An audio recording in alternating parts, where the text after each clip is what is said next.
अरे ऊस आता हा कोणती क्वालिटी आहे हे 150006 आहे ना. याला सगळे कृषी क्रांती खत वापरलेलं आहे ना. काय बोलताय.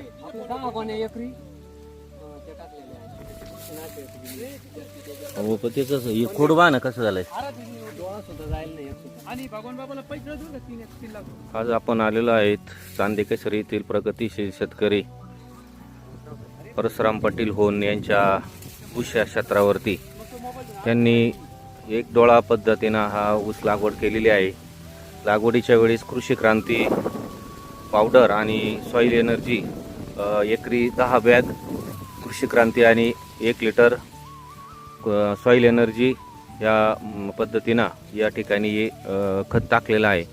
या खताचा रिझल्ट इतका जबरदस्त आलेला आहे की हा ऊस एक सुद्धा डोळा जळलेला नाही आणि फुटवे पण याची खूप चांगली आहे. या ठिकाणी शेतकरी उभे आहेत, आपण त्यांनाच विचारू काय टाकलेलं आहे आपण याला. कृषी क्रांती आणि सॉइल एनर्जी आणि बुरशी. कसं वाटतं रिझल्ट.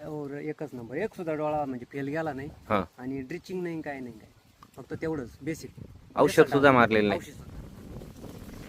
शेतकरी मित्रांनो आपण बघू शकता या खताचे किती चांगले रिझल्ट आलेले. हा ऊस पण किती चांगला या ठिकाणी आलेला दिसत आहे. तर माझी विनंती आहे आपण सुद्धा जामनदी खोरे फार्मर प्रोड्युसर कंपनी निर्मित कृषी क्रांती सेंद्रिय खत आणि सॉइल एनर्जी वापरून भरघोस उत्पन्न घ्या, ही कळकळीची विनंती.